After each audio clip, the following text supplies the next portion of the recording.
Buenos días, apreciados hermanos. Vamos a iniciar esta mañana con la temática que hemos preparado para este día. Hoy vamos a hablar un poquito acerca de la solución de conflictos y cómo nosotros podemos tener algunas ideas, algunas herramientas que nos permitan solucionar de una manera distinta los diferentes conflictos que se nos presenten en la familia y pueden ser aplicados también a cualquier otro ámbito de nuestra vida.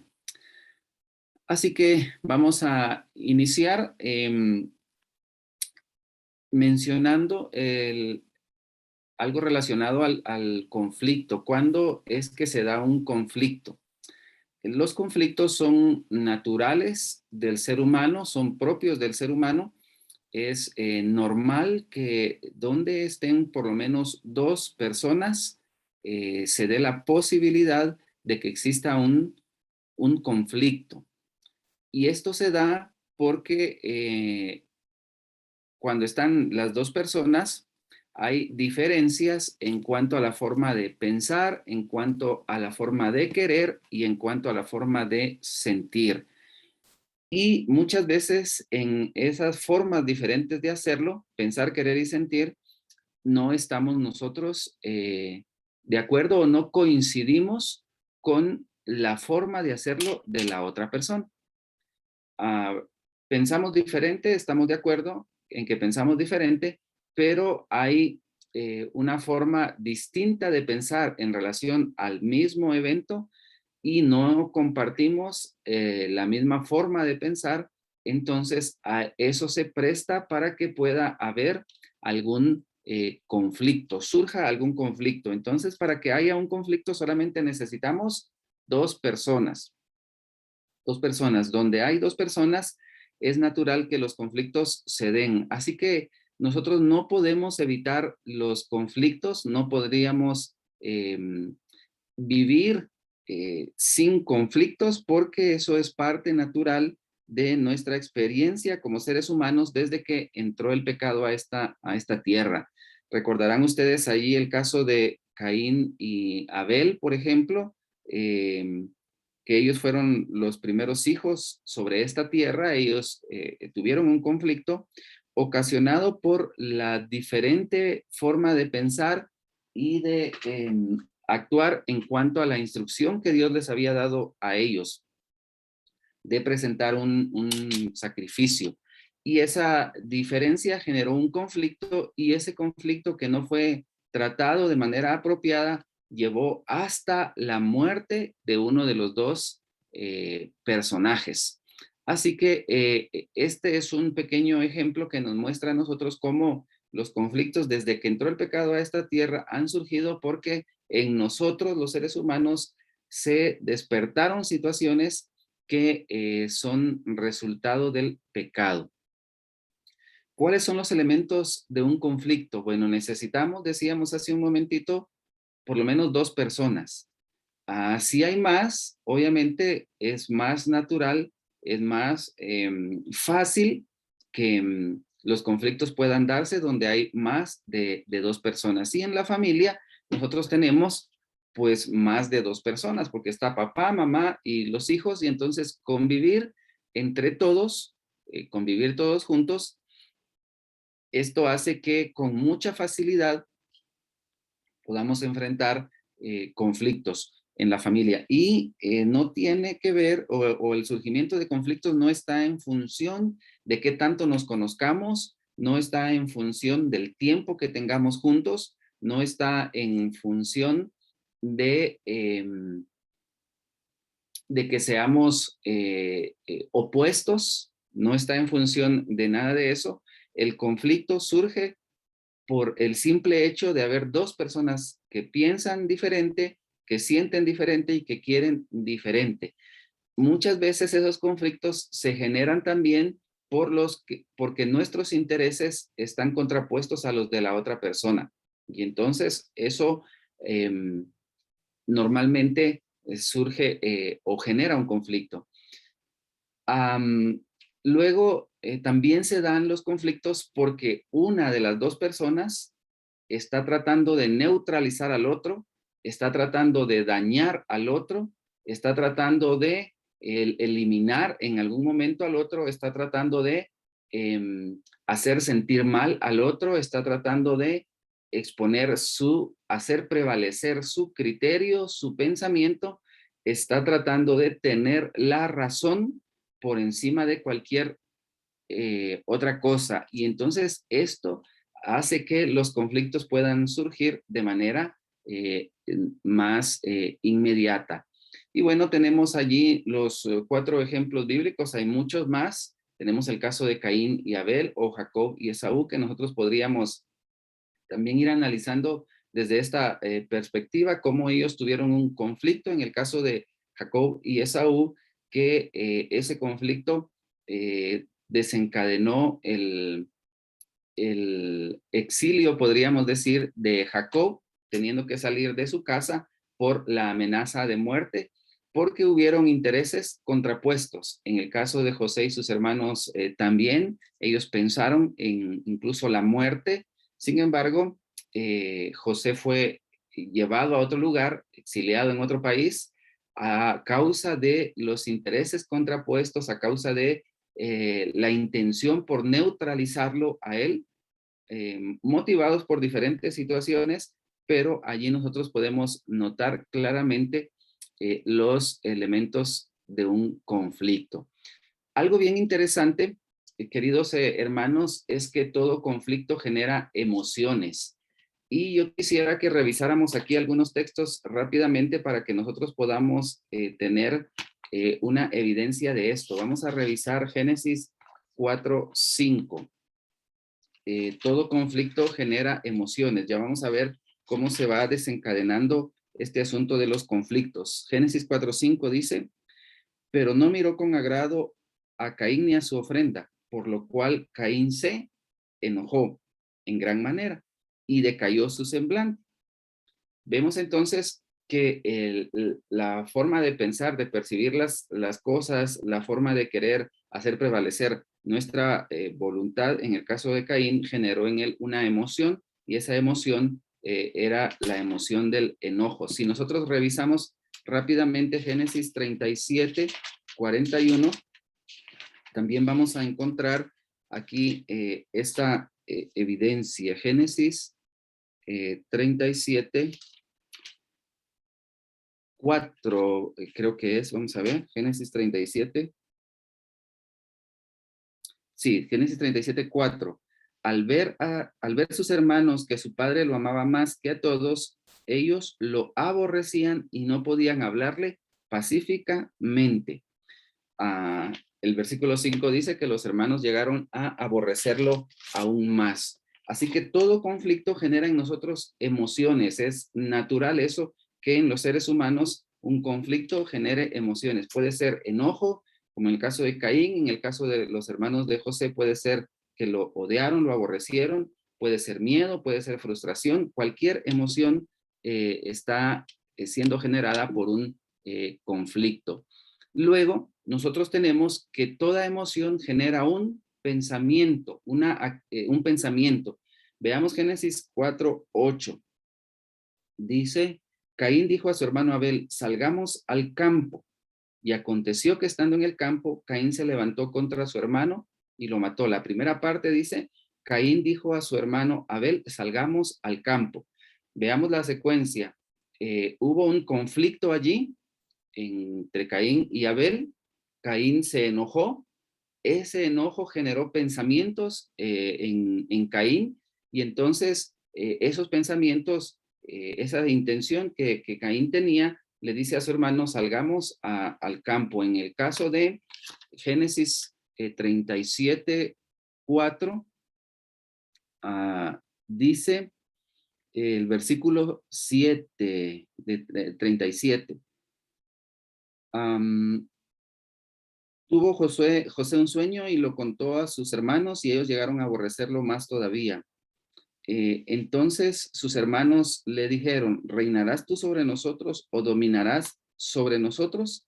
y lo aborrecieron a causa de sus palabras. Y si seguimos leyendo el capítulo 37, nosotros vamos a encontrar allí que la intención de los hermanos de José era neutralizarlo debido al odio, al resentimiento que ellos tenían hacia José. Entonces, cuando nosotros como personas estamos enfrentando un conflicto o enfrentamos un conflicto, ese conflicto primero es natural, luego la forma en que nosotros lo manejemos va a generar en nosotros emociones, diferentes emociones. Eso nos va a llevar a generar pensamientos y entonces la cadenita que se va formando nos lleva a que después de un pensamiento se genera una acción.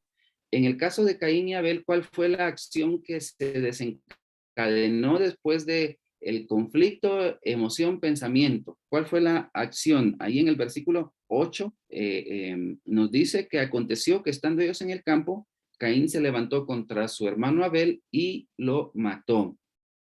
Vean hasta dónde llegó esta situación del conflicto. Caín mató a su hermano porque hubo un conflicto, ese conflicto generó enojo, ese enojo generó un pensamiento y ese pensamiento lo llevó a una acción incorrecta, pero al final una acción. Y en el caso de José y sus hermanos, en los versículos 23 en adelante, nosotros encontramos que cuando José llegó a donde estaban sus hermanos, primero le quitaron la túnica, luego lo agarraron y lo echaron en una cisterna, y luego lo terminaron vendiendo. Aquí encontramos el mismo patrón. Conflicto genera una emoción, la emoción genera un pensamiento y el pensamiento genera una acción. El conflicto, apreciados hermanos, está presente en cada parte de la vida, en cada etapa de nuestra vida, por el simple hecho de que nosotros no estamos diseñados para vivir de manera aislada, estamos diseñados para vivir en compañía de por lo menos una persona más y entonces esto hace que el conflicto esté presente en cada parte de la vida. Nosotros no podemos evitar que hayan conflictos. Lo que sí podemos hacer es adquirir herramientas para darles solución de manera más apropiada, para que esto que les he estado comentando de la emoción, que no podemos evitar que el conflicto genere emociones en nosotros, pero sí la forma en que nosotros tratemos el conflicto nos va a ayudar a que los pensamientos que esa emoción genere sean diferentes y que naturalmente las acciones que esos pensamientos generan también sean distintos a los que hemos mencionado en los ejemplos bíblicos. Estoy recordando ahorita la historia de David con la esposa de aquel señor, se me está escapando el nombre ahorita, de Abigail y el esposo Naval. de ella, Nabal, exactamente, Nabal. Ustedes ven cómo ese conflicto, esta esposa lo manejó de manera distinta. Hubo un conflicto, hubo una emoción. ¿Qué emoción sintió ella? Ella seguramente sintió miedo de lo que pudiera pasar. Esa emoción generó un pensamiento, ella hizo un plan rápidamente y ese pensamiento la llevó a una acción y esa acción salvó a su familia.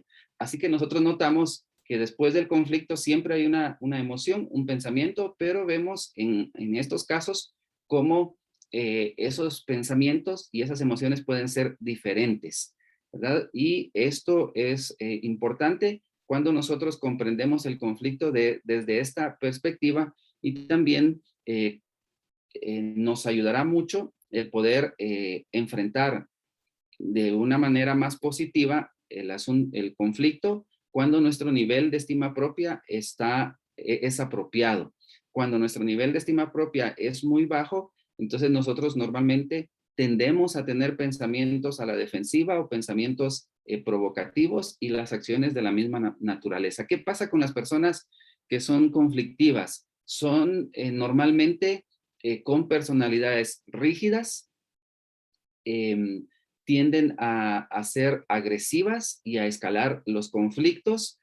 Esto de escalar los conflictos tiene que ver con que si alguien, la otra persona con quien estoy teniendo el conflicto, está siendo agresiva conmigo, yo trato de ser un poquito más agresivo con tal de minimizar a la otra persona, ¿verdad? Y si la otra persona eleva un poquito más o hace más fuerte el conflicto, yo trato de ponerme un poco más arriba para tratar de minimizarla con tal de no solucionar el conflicto, sino con tal de quedar como que yo tengo la razón, como que yo gané ese conflicto no de manera apropiada. Las personas conflictivas tienden a culpar a los demás por sus errores.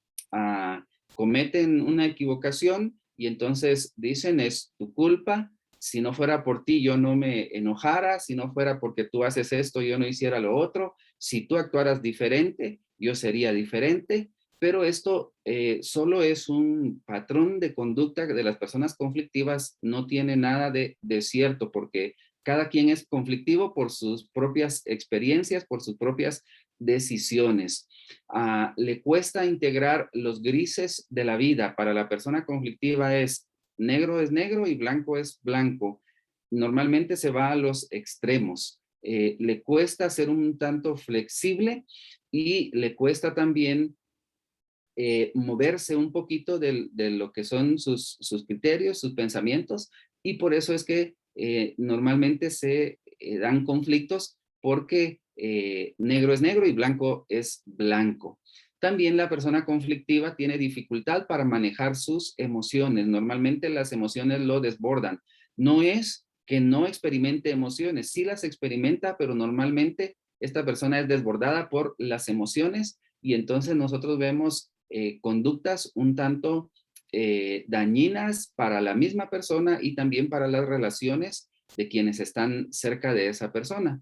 Y cuando las emociones están en un nivel elevado, más de lo normal, del promedio, entonces la capacidad de razonamiento de la persona disminuye. Aumenta el nivel emocional, disminuye la capacidad de razonamiento y entonces en ese momento muchas personas cometen acciones, llevan a cabo acciones de las que después se arrepienten, pero ya en la mayoría de ocasiones ya no se puede hacer mayor cosa en cuanto a lo que ya está hecho. Tienen reacciones que no corresponden a lo que está sucediendo en ese momento. Y también las personas conflictivas tienden a criticar a los demás sin fundamento. Se hacen ideas, se forman criterios que no tienen fundamento y en base a esos criterios que ellos se han formado, entonces hacen crítica a otras personas. Solo hay una manera de solucionar un conflicto, apreciados hermanos, y esa manera es enfrentarlo. No hay otra manera de solucionar un conflicto. Los conflictos no se solucionan cuando nos callamos. Los conflictos no se solucionan cuando huimos de ellos. Los conflictos no se solucionan cuando queremos hacer prevalecer nuestra voluntad. Los conflictos no se solucionan de ninguna de esas maneras. Ya en una de las madrugadas anteriores nosotros veíamos, según recuerdo, que una de las formas como las personas reaccionamos al enojo es callándonos. Y esta es una manera de evadir el conflicto. Algunos aprendimos eso. Algunos aprendimos eso.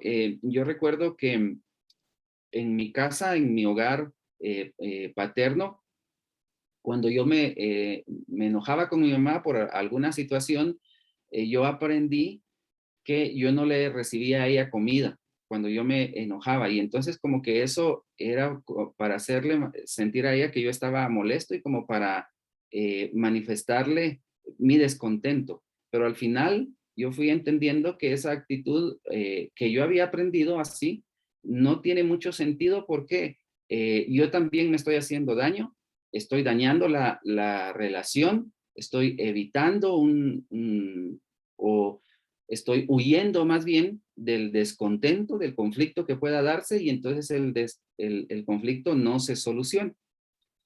Podemos nosotros pasar un día, 2 días o muchos días o pocas horas en silencio sin hablar con la persona con quien tenemos el conflicto, pero eso no soluciona el conflicto. La única manera de solucionar el conflicto es enfrentarlo. Si no lo enfrentamos, ese conflicto va a permanecer allí y hay conflictos que pueden tardar meses, años, décadas y hasta vidas completas si el conflicto no se enfrenta. En el caso de los ejemplos bíblicos que estamos analizando esta mañana, por ejemplo, Jacob y Esaú, ellos mantuvieron un conflicto durante años. Y si ustedes recuerdan, la historia bíblica dice que cuando Jacob dejó a su suegro y venía con sus hijos, él todavía estaba viviendo en ese conflicto. Ustedes recordarán muy bien la historia, qué hizo él cuando iba de regreso hacia su casa. Dice la Biblia que él preparó a su familia en grupos, más bien a su familia la dejó hasta atrás, preparó algunos grupos, enviándole regalos a su hermano para minimizar la ira, el descontento de su hermano. Eso nosotros vemos que es una evidencia de que el conflicto no se había enfrentado. Se habían huido él del conflicto, sí, habían pasado ya por lo menos, él había trabajado 14 años por sus esposas. Habían pasado ya cerca de unos 20 años y el conflicto seguía presente porque no se había enfrentado. Pero una vez Jacob decide enfrentar a su hermano, viviendo toda esa angustia que él experimentó profunda por saber si su hermano lo había perdonado o no lo había perdonado, no fue una experiencia fácil, por supuesto, pero una vez él enfrentó a su hermano, enfrentó el conflicto, allí se solucionó el asunto y él se encontró con que su hermano ya no estaba con la misma intención de asesinarlo cuando sucedió el evento. Muchas veces el conflicto nos da a nosotros la facilidad de hacernos ideas, de formarnos criterios que están muy lejanos de la realidad, pero como en lugar de enfrentarle el conflicto le huimos, entonces esos pensamientos nos hacen vivir experiencias irreales, pero complicadas. En el caso de José y sus hermanos, recuerdan ustedes que había pasado ya casi unos 15 años más o menos, cuando sus hermanos regresan a Egipto y José se descubre ante ellos como su hermano. Antes de que José se descubriera ante ellos como haciéndoles ver que era su hermano, ellos estaban todavía viviendo en ese conflicto, más o menos 15 años después, porque ellos decían, por haber vendido a nuestro hermano nos está pasando esto. Ellos venían arrastrando esta situación eh, por evadir el conflicto. Y luego cuando fueron invitados a comer, ellos también estaban experimentando esta situación por no enfrentar el conflicto.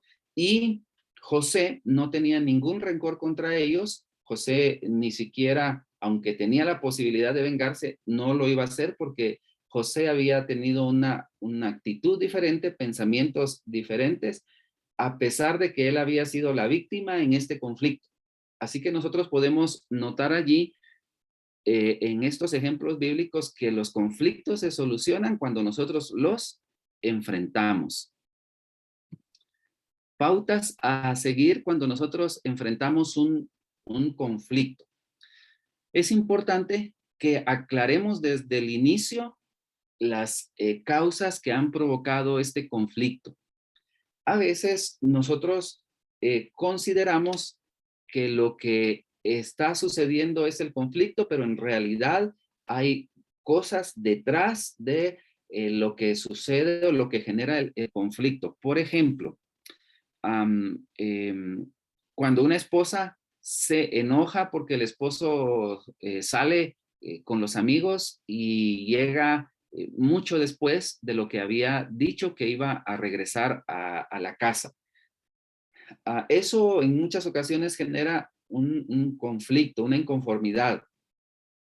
Y entonces el conflicto se genera porque la esposa tiene, por ejemplo, temor de que le pueda pasar algo al esposo andando ya tarde en la calle, pero como a nosotros no nos han enseñado a identificar nuestras emociones y a comunicarnos en ese nivel, entonces la esposa lo que hace es enojarse y se genera entonces el conflicto. Aparentemente el conflicto es porque él se tarda, porque él llega mucho después de lo que había dicho, pero lo que está detrás de ese conflicto no es tanto que él se haya tardado más, sino el temor que la esposa siente que a él le pueda pasar algo estando ya muy tarde en la calle.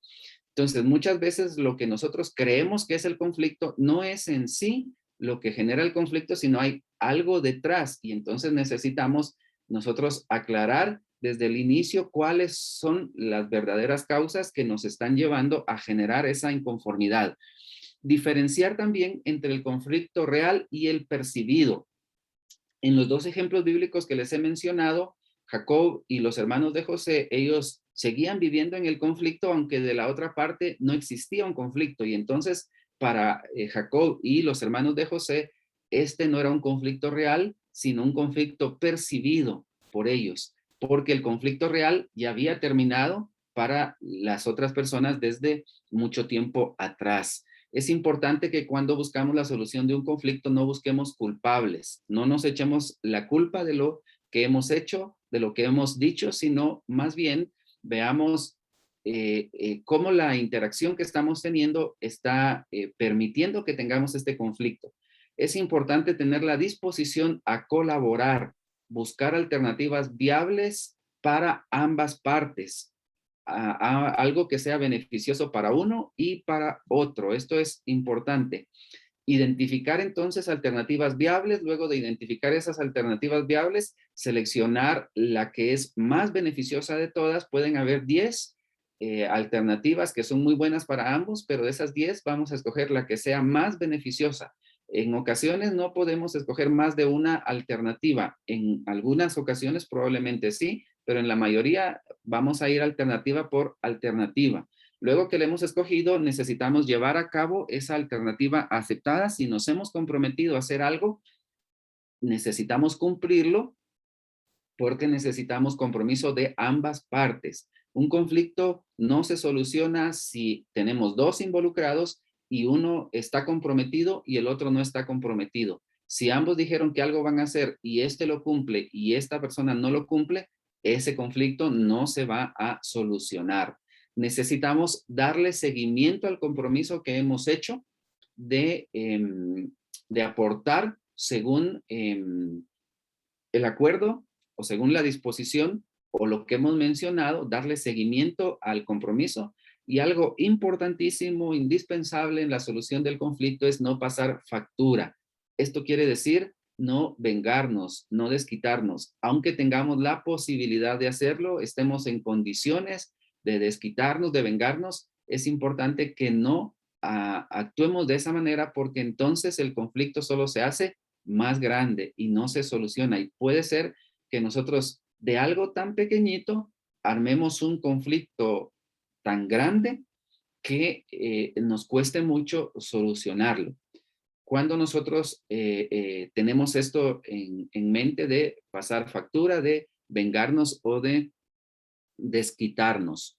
Hay un modelo bíblico para solucionar un conflicto que yo quisiera que revisáramos rápidamente. Tenemos unos 2 o 3 minutos y en ese tiempo vamos a revisar el modelo bíblico. Mateo, si tiene su Biblia allí, le voy a invitar a que revisemos este modelo bíblico para solucionar conflictos. Mateo 26, capítulos 36 al 51. Solo vamos a leer algunos textos porque no nos daría el tiempo para leerlos todos. Mateo 26, 36. Tenemos aquí el acontecimiento cuando Jesús está orando en el Getsemaní y van a llegar Judas y las demás personas que iban con él a entregarlo. Veamos el versículo 36. Entonces llegó Jesús con ellos a un lugar que se llama Getsemaní y dijo a sus discípulos: sentaos aquí entre tanto que voy allí y oro. Vean el 37. Y tomando a Pedro y a los dos hijos de Zebedeo, comenzó a entristecerse y a angustiarse en gran manera. Detengámonos aquí. Dice el texto que Jesús llegó al Getsemaní y llamó a algunos de sus discípulos y él empezó a entristecerse, empezó a angustiarse, una angustia profunda, una angustia intensa la que Jesús estaba viviendo. Ahora vean cómo Jesús toma este acontecimiento, este momento. Entonces Jesús les dijo: mi alma está muy triste hasta la muerte. Quedaos aquí y velad conmigo. Veamos la secuencia. Jesús llega al Getsemaní, allí experimenta estas emociones, experimenta tristeza, experimenta angustia, una angustia muy profunda, y entonces Jesús llama a los discípulos, llama a algunos de los discípulos y les dice lo siguiente: mi alma está muy triste y es una tristeza tan profunda que siento que voy a morir. Jesús está poniendo en palabras lo que está experimentando. Vean, hay una emoción, esa emoción genera un pensamiento. Jesús llama a los discípulos y les dice: estoy muy triste, y es una tristeza profunda. Yendo un poco adelante, se postró sobre su rostro orando y hizo la oración allí que nosotros conocemos. Veamos ahora el versículo 47. Aún estaba él hablando cuando llegó Judas, uno de los 12, y con él mucha gente con espadas y palos de parte de los principales sacerdotes y de los ancianos del pueblo. Y el que lo entregaba les había dado señal diciendo: al que yo bese, ese es, prendedlo. Enseguida se acercó a Jesús y dijo: salve, maestro, y lo besó. Jesús le dijo: amigo, ¿a qué vienes? Entonces se acercaron y echaron mano a Jesús y lo prendieron. Pero uno de los que estaba con Jesús, echando mano de su espada, hirió a un siervo del sumo sacerdote y le quitó la oreja. Entonces Jesús le dijo: vuelve tu espada a su lugar, porque todos los que tomen espada, a espada perecerán. Y luego nosotros conocemos la historia que Jesús se agacha y pone la oreja de este soldado en su lugar. Ahora yo quiero que contrastemos el accionar de dos personajes, Jesús y Pedro.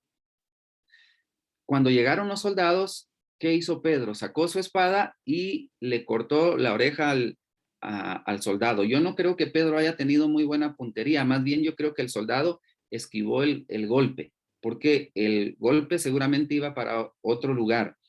Ahora, tenemos por un lado que Jesús sana al soldado y Pedro quiere herir al soldado. Ahora, ¿creen ustedes que Pedro habrá experimentado alguna emoción en ese momento? ¿Qué emoción habrá experimentado Pedro? Miedo, seguramente. Había experimentado miedo. Ese miedo lo llevó a él a generar un pensamiento y una acción. Ahora, ¿cuál es la diferencia entre Jesús y Pedro? Jesús también experimentaba una emoción fuerte en ese momento. La diferencia entre Jesús y Pedro está en que, aunque los dos experimentaron una emoción, Jesús la verbalizó, es decir, la puso en palabras. Pedro no. Pedro en ningún momento dijo: tengo miedo. Él lo sintió, mas no lo dijo.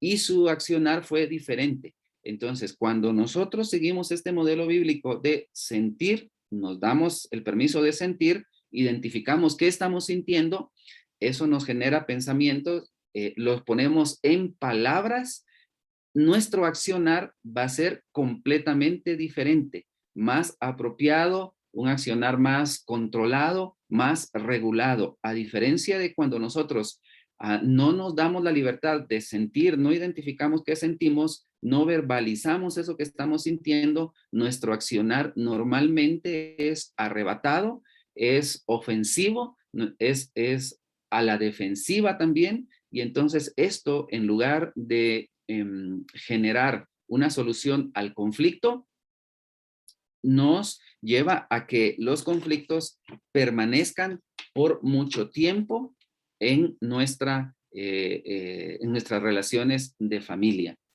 Esta mañana, mis queridos hermanos, yo quisiera invitarles a que nosotros podamos analizar cómo estamos manejando los conflictos que surgen en nuestra familia.